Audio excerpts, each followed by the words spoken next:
Welcome to Foxhole. Let's talk about logistics.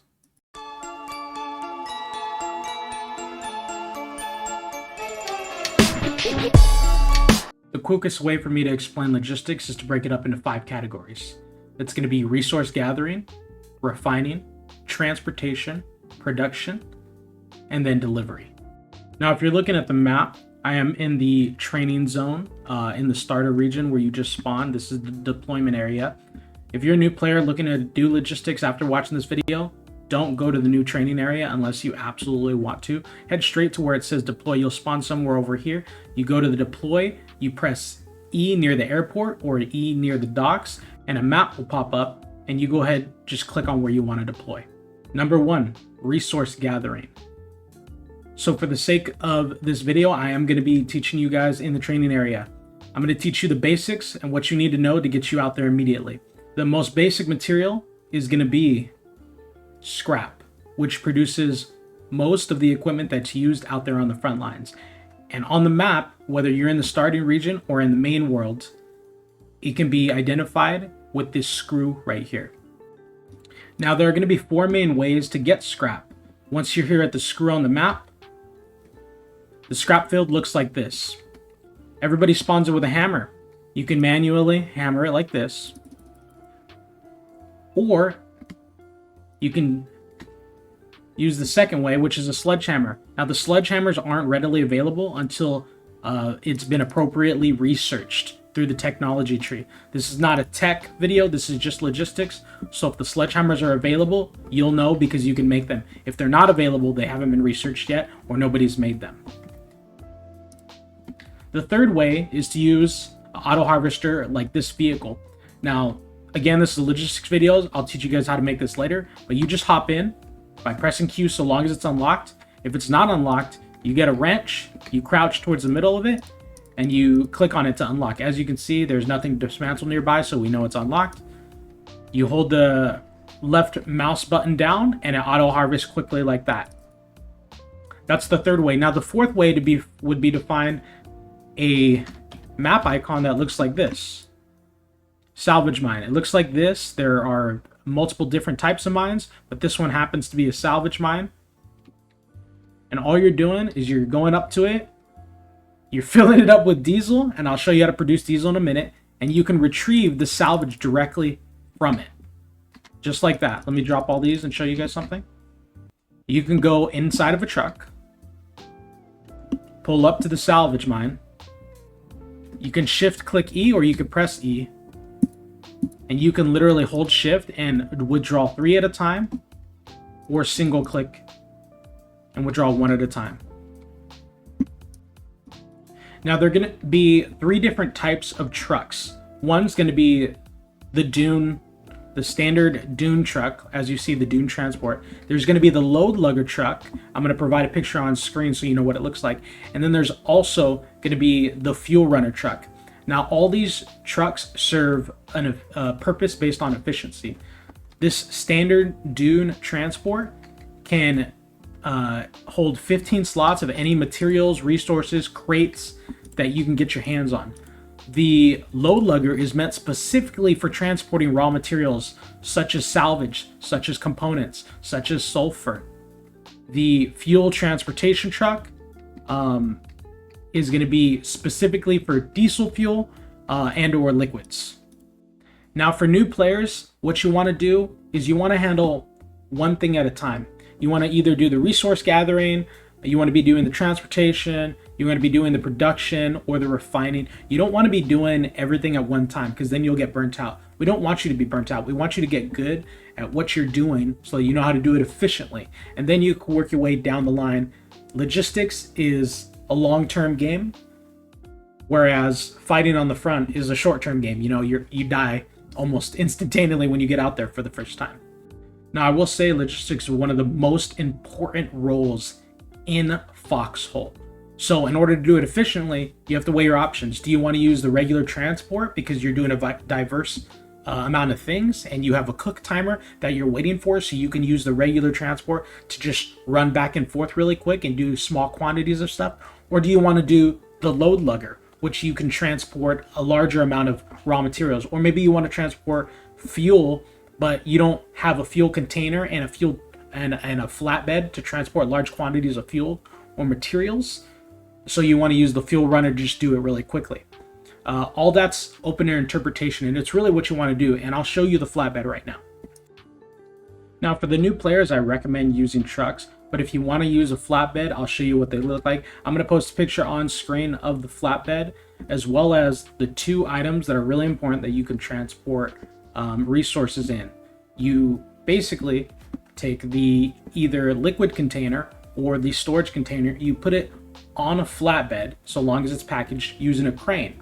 I'll put a picture of what the crane looks like as well. Use the crane to put the resource containers onto the flatbed and you transport them. Now it's really important that you understand these containers, the metal containers, the resource containers, can only be packaged at a seaport or at a storage facility. So if you're transporting them to the front lines, they're useless, and you're basically risking the resources that are in them, because if they get destroyed, it's gone. However, the fuel containers can be unloaded with a crane, whether it be a static or mobile crane, and you can drop it and people can use it to refuel. I would say stick with what's simple right now. Don't make it complicated. Just use one of the trucks. Now we're still on resource gathering, so I'm going to make it really simple quickly. There are multiple resources. These are components. That's a component field. This is what a component mine looks like. You go here, you can only mine them with sledgehammers, auto harvesters, or you can receive the components from mines so long as they're fueled. Typically, components are harvested not early game, but early mid to late game. Additionally, components are used to make refined materials, which are really important to making high-tech vehicles or high-tech equipment for us to use on the battlefield. This is sulfur. This is what it looks like on the map, and this is a sulfur mine. This is what sulfur looks like. It's used for producing high explosives and making weapons sent to the front line. You can refine them at the refinery. And in case you didn't see, this is what components look like.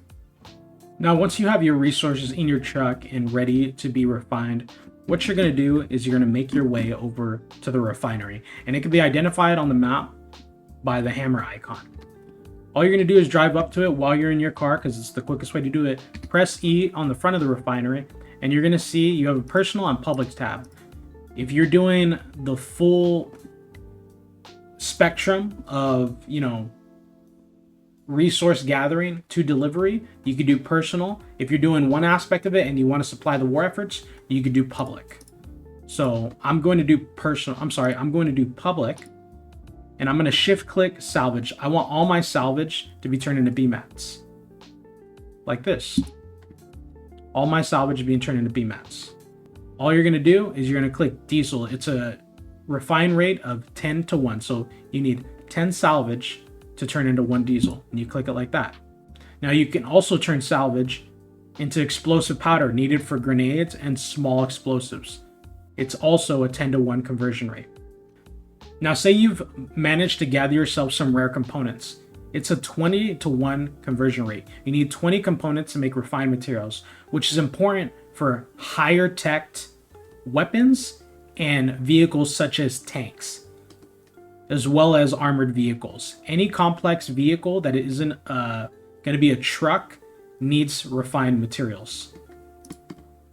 And as you can see, it does take a lot longer. It's going to take 3 minutes just for 100 components, and we're only going to get 5. You're going to need at least 20. So if you're mining for components, make sure you fill up your truck. Now sulfur is a conversion rate of 5:1, and you're making heavy explosive powder. This is for heavy ordnance. Sulfur is also used for different things at different facilities, but this is a basics logistic video, and we're only going to go over the basics.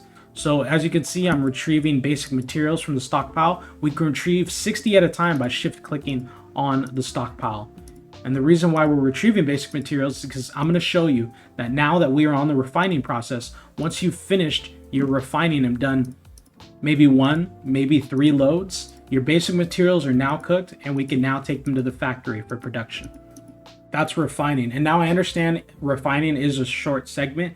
You can go through and look at all the materials that you can gather, such as coal, and what you can convert them into based on your needs. Now, even though this was a short section you have to acknowledge that all this stuff takes time to cook. So in the meantime, what are you doing while it's cooking? Are you gathering more resources or are you transporting? That's something to consider as well. Additionally, if you know how to use a crane, you can use the crane to transport containers, whether it be liquid or storage containers, onto flatbeds. How you would do that is you just press Q near the crane and you move it around by holding down the right mouse button. And so long as something is packaged, you will be able to grab it and you will be able to put it on the bed so that you can access the menu for the stockpile. Now, if you're looking for the package button, package loading area equipment, that's what it looks like. It looks like a little box with an arrow pointed downward. Submit loading area equipment is basically you submitting whatever you have to this stockpile that is on here. Now we've got our transport full of the B mats that we just refined. On the map, we're at the refinery. We are going to make our way to a factory, and the factory icon looks like this. And it says factory if you hover above it. Let's make our way there.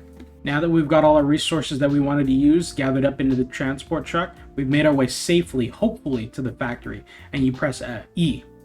When you press E, you'll be met with a menu, inventory, production, and output. This is simple. The factory has an inventory. As you can see, it's full of stuff right now. There's a production, there's an output. Now you may be asking, what do I make? Whatever you want to make. But what's most helpful is if you press N or M on the map, either N or M, you can look at, see what's around here. And if we look right here, we can see there's a nearby encampment with 6,000 shirts, but they're low on everything else. Now they don't need shirts. They will need materials. Maintenance supplies. They will also need weapons and ammo. So what do? We can either deliver it to the encampment, to the bunker base. I'll provide pictures on screen of what the town halls and bunker bases and safe houses look like. Or if we don't want to deliver it straight to the front line where the fighting's happening, we can either deliver it to a storage depot or a seaport. And I'll post a picture on screen of what the seaport looks like. That is the safest option that you can do. And frontline logistic players will go to the storage depots or the seaports in order to retrieve those supplies that you've delivered. Now, since they need everything, let's make them some medical supplies. We could do one first aid kit, one bandage, one trauma kit, one blood plasma, and that's going to help out a lot. That's going to cost 300 basic materials, and it's only going to take 3 minutes, so you can wait here. We're going to do one maintenance supplies, because why not? We got extra resources, right? If you want, you can also provide radios, binoculars, which are very, very helpful for any artillery or skilled players that may need help leading the front lines. Now, your most basic equipment, it's going to be the Lancaster and ammunition. One Lancaster, one clip of ammo, done, boom. All this other stuff's not going to be unlocked yet. Basically, this is all unlocked simply because this is the starting area and there's no technology tree. But it's going to be very simple.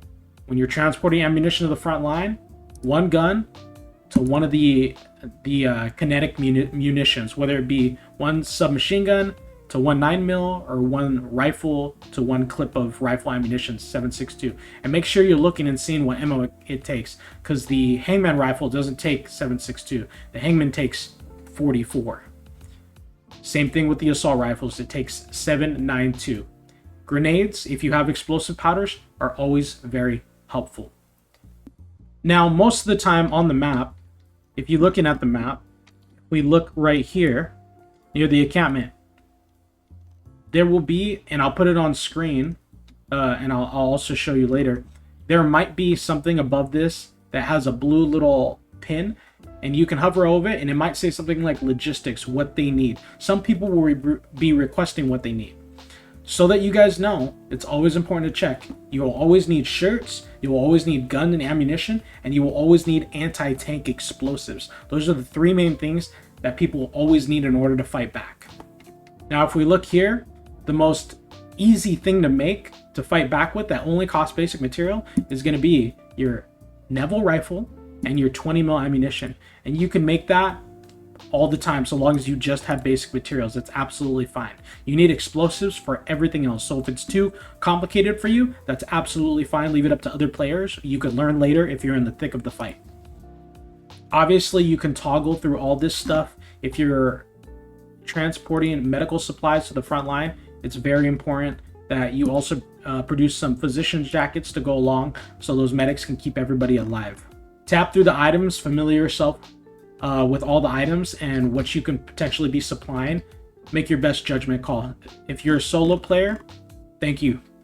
Now that was production at the factories, the basic factories, not the mass production factories, which we'll talk about right now. I'll put an image on screen of what a mass production factory icon looks like. Basically, if instead of driving to the factory, you go to the mass production factory, the mass production factory allows you discounts per how many boxes you produce. Now you're going to want to deliver a large supply of basic materials in order to produce, a lot of resources at a discount. However, there is a long timer, typically speaking. So if you want to use a mass production factory, that's fine. Just know that you're going to be waiting. You could be waiting so long, it might not even be worth it. You might not have enough time. It might not be worth it because you're in the game session, or it might be worth it to you because you know that you're helping the war efforts. And all you got to do is transport the basic materials, set that timer, set it to public, and as soon as it's done being produced, somebody else can take it for you. Now this is going to be bonus. This is a construction yard. This is not included in the logistics categories that I'm going to break down for you, but this is construction yard. At the construction yard, you can produce shipping containers that we talked about earlier with 100 basic materials, as well as resource containers that you can put on flatbeds as well. You can put raw materials in there. The shipping containers, you can put boxes in. The boxes that you're producing, the boxes of supplies. And the liquid containers can hold liquid. All the construction yards have a crane where you can package them and put them on the back of flatbeds. Now we've been sitting here waiting, or maybe we did something else, but as you can see, everything's done and we're loaded in the truck. This was the last thing to cook. We accept, that's it, our truck is full. We could do one of two things. We can deliver it to a stockpile, or skip that, deliver it straight to the front lines. So this is what a stockpile looks like. This is the stockpile on the map, the storage depot. If you look over here to the left side, you can see the seaport. It looks like a pretty well-designed seaport icon. And the mass production factories look like this. You can toggle things on and off and independently toggle on and off structures so you can see them. But we're just going to deliver to the stockpile. Hypothetically speaking, if we were delivering to the front line and there's an encampment here, we deliver to an encampment. Again, the pictures on screen are what the bunker base icons look like, or the town halls, or, safe houses look like. So you could deliver it there if you want. But I'm going to deliver it to a storage depot so people can pick and choose what they want to deliver. And all you're going to do is you're going to right click and you're going to submit all to stockpile. We did it. We just delivered everything to the stockpile. Now let's say you didn't want to go to that storage depot or that seaport, and you decided to take your truck and your inventory of supplies and deliver it to the front line. You've made your way to an encampment or a bunker base or a safe house or town hall on the front lines, and now you're here at the inventory. You press the submit all items to stockpile. As you can see, we delivered now 3 gunner's breastplate because that's how many come in the crate. That's a frontline delivery. That's all there is to it. And that's going to conclude your basic logistics video. Thank you for watching. If you have any questions, post them down below. I'm more than happy to answer them. Also, you could join the Discord. If you're joining the Discord for the official Foxhole or my private Discord, I'm more than happy to help you out. Thank you for watching.